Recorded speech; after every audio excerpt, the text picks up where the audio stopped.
Mr.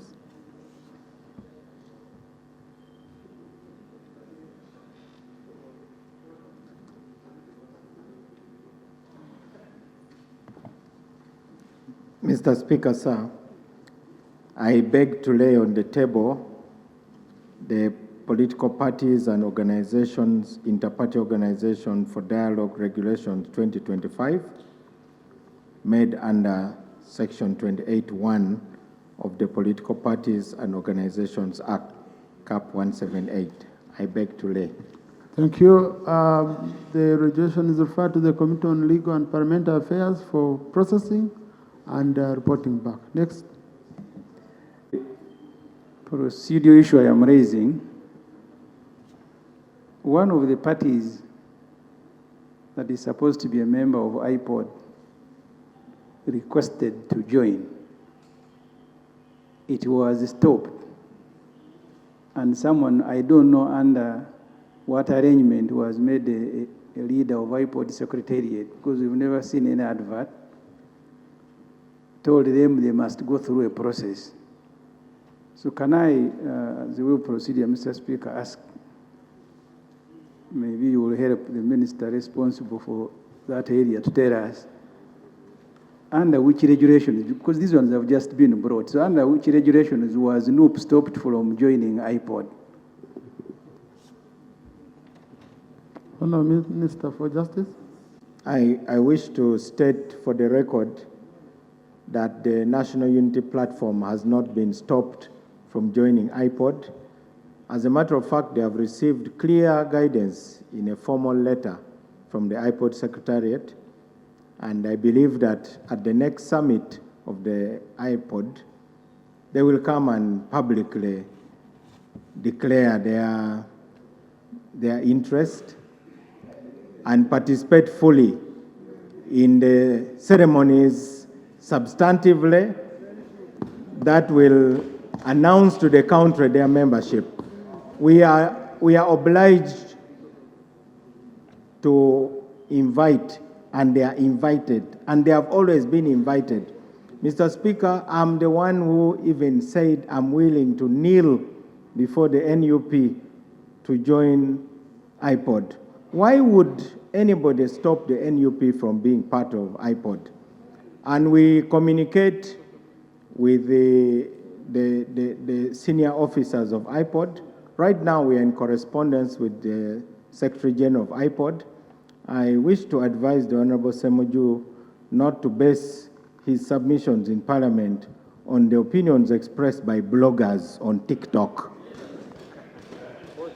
Speaker. Mr. Speaker, the reading of the powers the minister has to make regulation is worded in a way that the minister, with the approval of Parliament, for him to come and lay a regulation here presupposes that he has made already a regulation.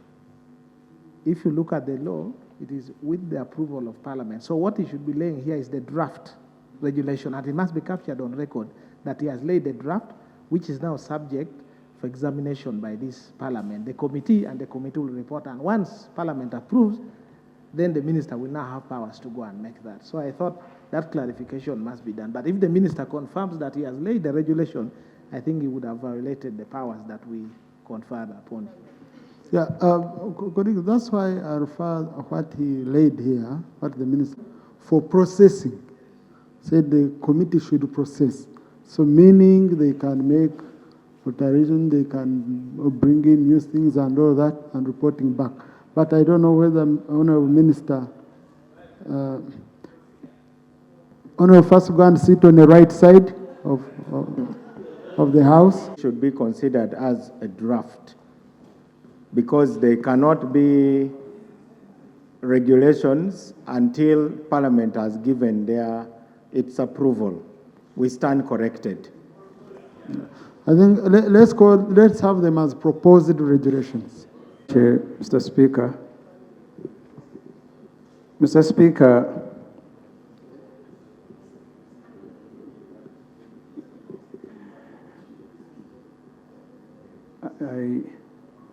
Please go on, I'm here.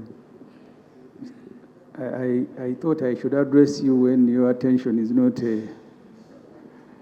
Mr. Speaker, first, I congratulate you.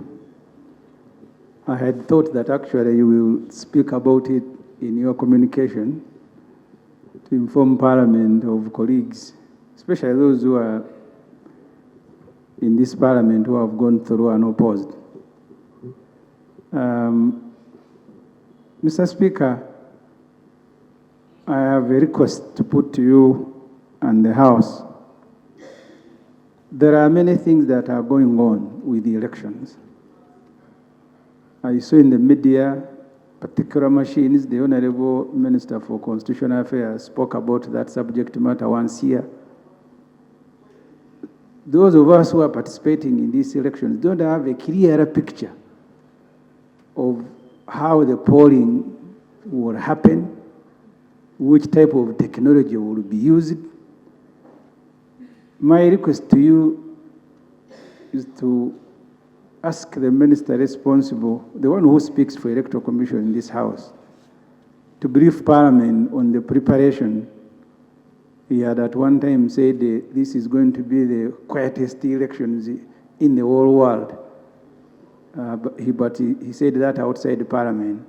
So 1 month into this election, can we get the benefit of being briefed, not specifically about that prophecy, but the preparations to comfort us that we'll go through this exercise very well. Not quiet. And then finally, Mr. Speaker, the point the Honorable... I undertake to come back with a full brief as requested by the Honorable Member for Kira Municipality, because I need to also be updated by the Electoral Commission. As you know, the Electoral Commission acts independent of the executive.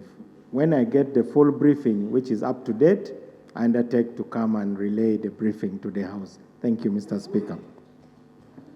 Yeah, thank you. Guarantee all other things you need for the people of Mukuju, people of Mulanda, and there will be celebration, and we will invite you, including Mr. Museveni, the president, to come and officiate.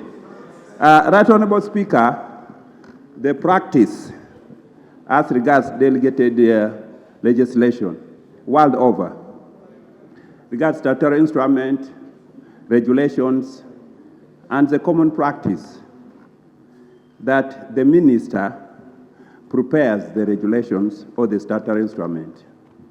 The minister lays it on the floor. The practice that if stays for 21 days or given number of sitting and no member has raised an issue, it becomes, it has effect of law. Now, this new practice, Right Honorable Speaker, where now we are referring the regulation to the committee to report, is a new practice that we need to interrogate our old practice. And when now we introduce that regarding on this regulation, then subsequent regulation or statutory will require all of them to be sent to committee and for it to have effect of the law. So, Right Honorable Speaker, I am seeking your guidance whether are we not reversing the practice that has been there since independence. Yes. Thank you. I wanted to give my brother... Thank you very much, Right Honorable Speaker. A statement on government facilities which are attached to and utilized by His Excellency the President during presidential campaigns.